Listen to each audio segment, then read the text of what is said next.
Now I like travelling, but I also like reducing my carbon footprint. So I'm going to see if I can get my family and my friend Mark the Sexy Lawyer's family all the way to southern Spain using only trains.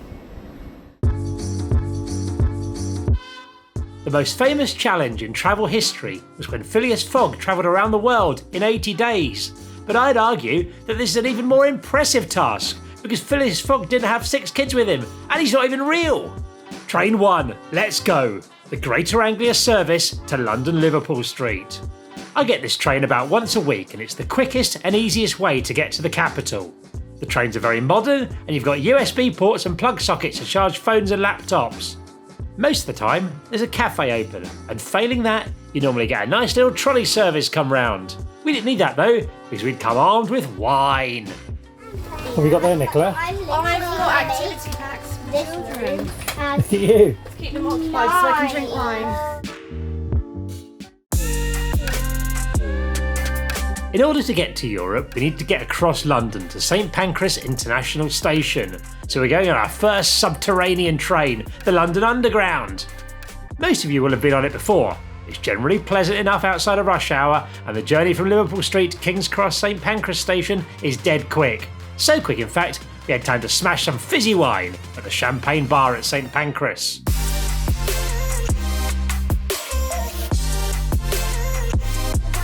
There's only one way to get to mainland Europe by train, and that is the Eurostar. I love the Eurostar, but Brexit has not been kind to it. And what was once a quick trip through security is now a longer ordeal. Once you're through though, it's lovely. You get allocated seats and there's a brilliant cafe full of drinks and food, including these awesome mini sausage balls. Oh, and did you know, if you've got kids under 4, they go free on the Eurostar, so it's a great option for young families. All of the security stuff is done in London, so once you get to Paris, you can leave the station straight away full of wine, like I am here. So we've made it to Paris, where we're going to spend the night, a little hostel, have a lovely little day, exploring, having fun, and then tomorrow we go on train number 4.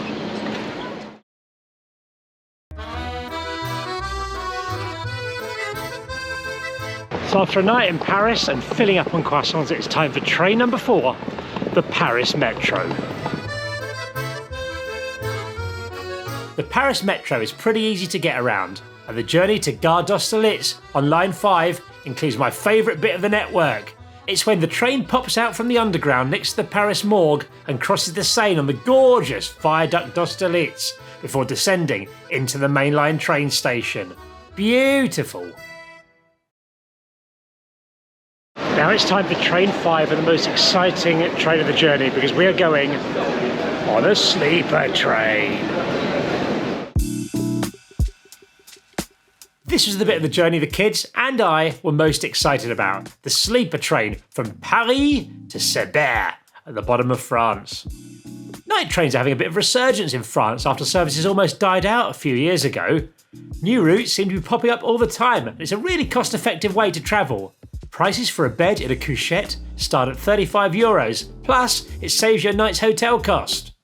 The second-class couchettes have 6 beds in them. There are only 5 of us, so we paid a supplement so you'd have to share with a random French dude.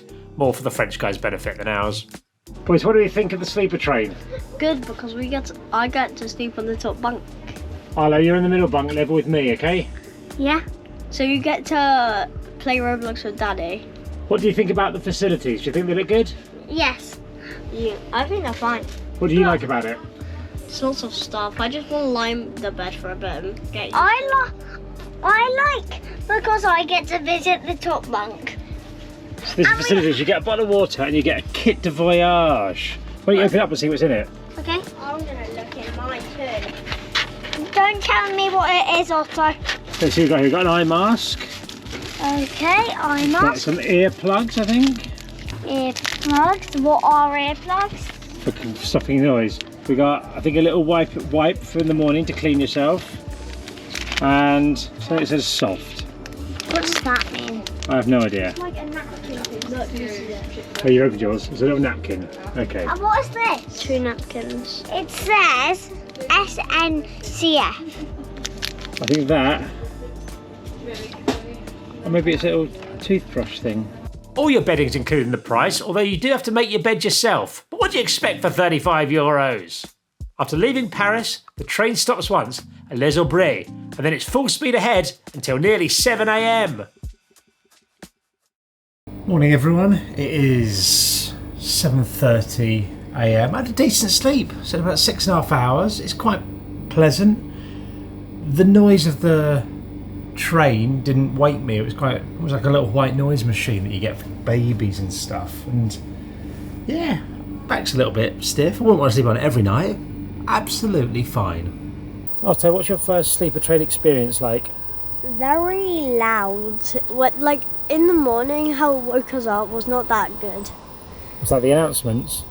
Yeah, about how one of the trainers playing up or something. What would you give the sleeper train out of 10? 9. 9? It's a good score. I like it. Mummy gave it a -4. Mummy's only had 1 hour's sleep. There's no buffet car on the sleeper train, so you need to pack your own snacks and drinks, but there is a woman in a cupboard who'll make you a coffee. There's nowhere to sit though, so you need to drink it in the corridors or in your bed. After 13 stops, we made it to Cerbère, the last station before the Spanish border. Cerbère is a pleasant little seaside village, and we had time for a quick coffee before embarking on our shortest train journey of the trip, the 4-minute jaunt to Portbou in Spain. Train number 6, Mark. Still going, mate. Strong. The cross-border train is a basic affair, but you're not on it for long.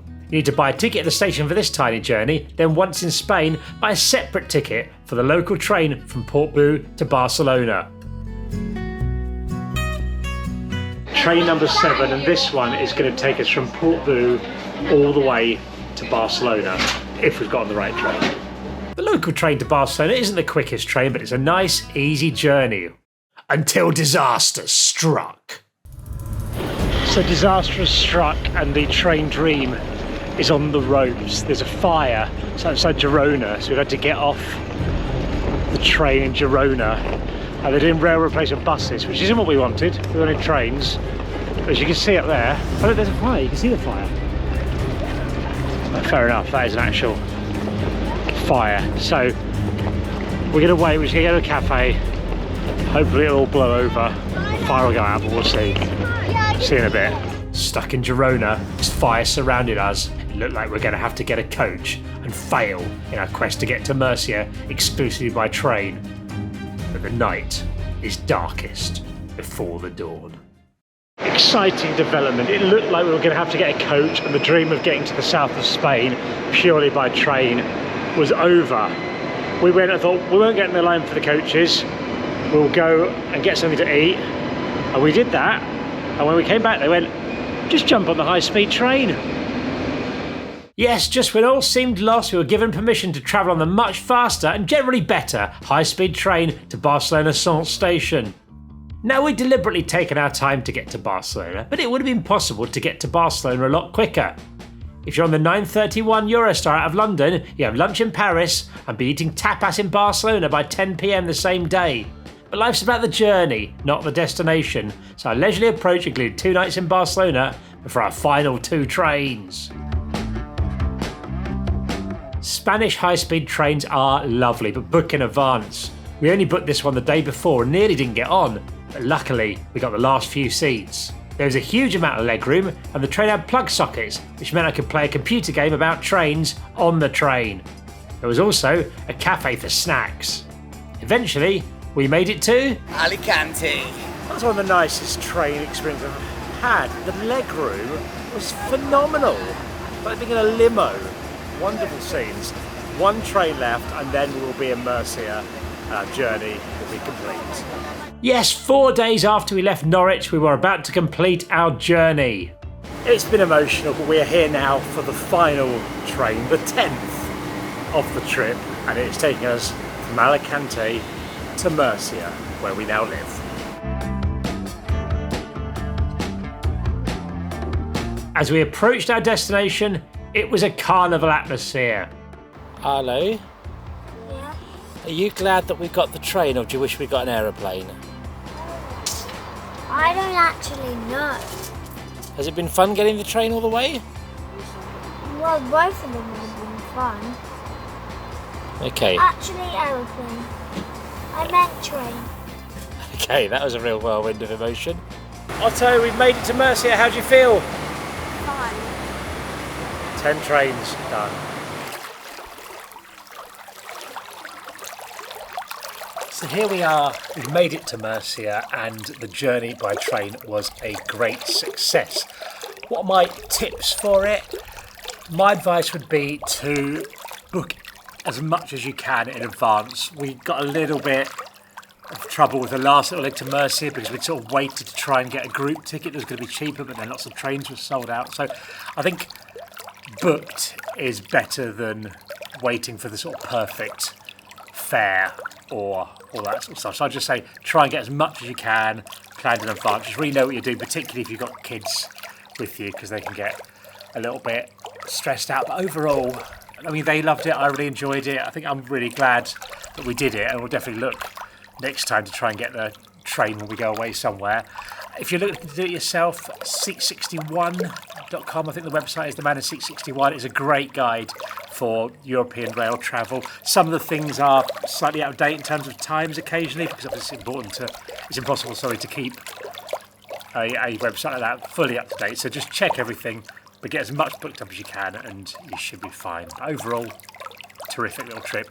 Would thoroughly recommend it. I'm going to go enjoy the Murcian sun in the pool. Cheerio, another video soon.